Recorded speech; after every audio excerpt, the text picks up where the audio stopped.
Dans cette vidéo, je te parle de la chose la plus primordiale si jamais tu veux vendre des choses sur internet, donc des produits ou des services.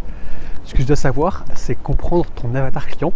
Donc l'avatar client, c'est la personne à qui tu vends, en fait vraiment la personne moyenne, la personne idéale à qui tu vends. Donc pour cela, il y a plusieurs techniques. Ce que tu peux faire, c'est justement définir qui est cette personne, comme si tu prends une vraie personne. Tu prends son âge, sa profession, ce qu'elle pense au niveau de la politique, ses souffrances, ses douleurs, son passé, ce qu'elle fait de son temps libre, sa famille, d'où elle vient, c'est un milieu pauvre, un milieu riche, et plein de critères comme ça pour comprendre justement à qui est-ce que tu vends. Et l'idée, c'est comme si tu définissais quel est ton client parfait. Et une fois que tu as compris justement qui est ce client, tu peux justement faire un produit beaucoup plus ciblé pour cette personne-là. Et en fait, ça paraît pas intuitif quand tu démarres dans le business, parce qu'au démarrage, tu te dis c'est peut-être mieux de faire un truc beaucoup plus large comme Amazon pour vendre vraiment à tout le monde et avoir le plus de clients possible. Mais le problème, c'est que si tu fais un produit très très large, en fait, tu pensais que ça parlera à tout le monde. Au final, ça parlera à personne parce que personne ne s'en sera concerné. Imaginons que je te vends une formation spécialisée pour tout le monde pour devenir riche, par exemple, un peu le cliché. Là, tu vas dire, ouais, c'est bien, mais je me sens pas trop concerné. Par contre, imagine que je te vends justement un programme pour devenir plus riche pour les personnes qui ont ton âge, qui viennent de ta situation financière, de ton milieu, et qui ont fait tes études, ou qui sont gens qui ont tes passions, et qui ont connu la même France que toi, et qui ont exactement ton âge. Là, c'est beaucoup plus spécifique, on va dire, pour te cibler toi. Et du coup, ce discours, il va beaucoup mieux résonner en toi. Et ce qu'il faut comprendre, c'est que c'est un travail que tous les marketeurs ils font, tous ceux qui ont du succès, ils font justement pour pouvoir vendre des offres à plusieurs milliers de personnes. Et c'est également ce que font les politiciens.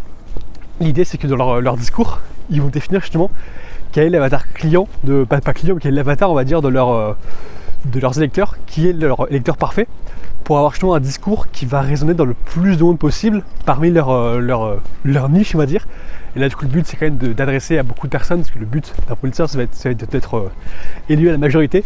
Donc son but, c'est de prendre le plus de personnes possible et de trouver un discours qui va résonner chez le plus de Français possible, par exemple, si on est en France. Et toi, ton but, ça va être de définir quel est l'avatar client que tu vas mieux comprendre et du coup de faire un produit autour de lui. Donc vraiment, au début, c'est un peu du hasard, c'est un peu des hypothèses. Tu vas définir justement, dire je pense que cette personne, elle pense comme ça, elle est comme ça, elle est comme ça. Et après, dans ton discours de vente, lorsque tu voudras vendre quelque chose, tu vas prendre justement des éléments par rapport à cet avatar-là. Et tu vas pouvoir justement placer des petits éléments et essayer de te débrouiller avec cette hypothèse pour pouvoir vendre. Tu vas voir si ça prend ou pas. Et après, c'est avec la répétition justement, lorsque tu vas essayer, par exemple, si tu fais des vidéos de vente, ce qu'on appelle des VSL, tu peux en essayer plusieurs et tu testes, tu vois si ça marche pas, si ça prend ou si ça prend pas. Et après, tu ajustes en fonction justement des résultats. Tu regardes ce que je fais moi, par exemple, je fais des vidéos pour une certaine catégorie de personnes. Je regarde justement combien de personnes regardent la vidéo, où est-ce que la vidéo va être arrêtée, quels sont les passages qui sont revisionnés. Comme ça, je peux analyser justement qu'est-ce qui fonctionne le mieux et je peux définir qu'est-ce qui a marché, qu'est-ce qui n'a pas marché et quels sont les éléments justement qui permettent de mieux vendre. Et après, pour développer tout ça, ce que tu vas faire, c'est discuter directement avec les personnes. Tu peux discuter avec tes clients, par exemple, comprendre pourquoi est-ce qu'eux ils ont acheté, qu'est-ce qui a fait justement qu'ils sont passés à l'action. Et une fois que tu auras compris tout ça, tu auras encore plus d'éléments. Et en fait, l'avatar client, c'est quelque chose qui s'affine avec le temps. C'est plus tu travailles dans ton domaine, dans ta niche, plus tu vas le développer et plus il sera précis. Et plus c'est précis, plus tu vas réussir à vendre.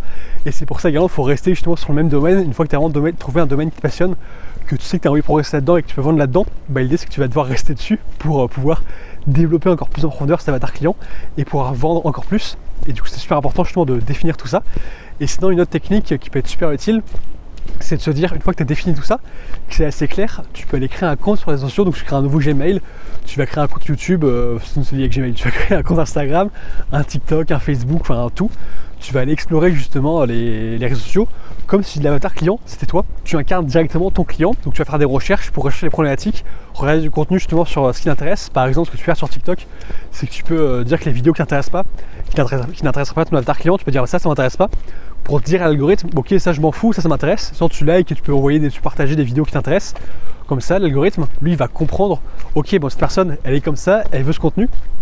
Et en faisant ça, tu vas pouvoir espionner tes concurrents, voir ce que eux ils proposent justement, tes concurrents dans ton marché, voir qu'est-ce qui est exposé justement à ton avatar client, qu'est-ce que eux ils voient.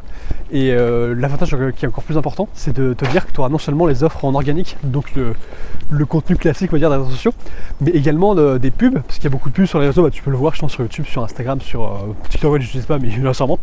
Et l'idée c'est que tu verras les pubs qui sont adressées à cet avatar client, parce qu'en fait une fois que tu auras défini ces différents paramètres sur l'algorithme, il va comprendre que c'est quel type de personne tu es. En fait du coup c'est comme si tu au final, c'est ton avatar client globalement, il va devenir la personne que tu as définie sur ces réseaux.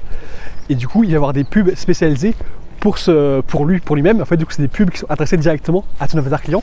Et l'avantage, c'est qu'une fois que tu auras vu ça, bah, tu pourras cliquer sur les pubs, t'abonner à toutes les newsletters, regarder les vidéos de vente, tout regarder. Donc l'idée, c'est pas de plagier, mais c'est plutôt de voir les structures de vente. Donc, c'est par exemple les prix, quelle est la manière de vendre, c'est des appels de vente avec un closer, si c'est des vidéos de vente, si c'est juste un texte avec justement un texte très long écrit. Tu vas comprendre justement à comment ça se passe, et après décomposer la structure pour dire ok, imaginons que c'est un texte, tu vas dire ok, le texte il commence par cette douleur là, sur ce titre là, après il y a un témoignage client, après il raconte une histoire, après il se passe ça, après il y a encore un témoignage client, et du coup tu peux voir justement la structure. Et en faisant ce travail là, tu vas faire un gros travail de recherche, tu vas comprendre qu'est-ce qui marche le mieux, parce que ce qu'il faut se dire, c'est que si les gens payent de la pub, c'est que l'offre elle marche, surtout si tu vois la pub de plus en plus, c'est que l'offre est rentable, du coup il paye encore plus justement Zuckerberg pour pouvoir appuyer cette pub. Et l'idée c'est que comme ça ils ont déjà fait le travail de recherche pour toi, et toi tu as juste à t'en inspirer, et comme ça tu pourras mieux comprendre qu'est-ce qui marchera pour vendre, et après tu pourras répliquer justement la même structure de vente pour pouvoir vendre à ton avatar client, et c'est comme ça que tu pourras avoir des résultats massifs.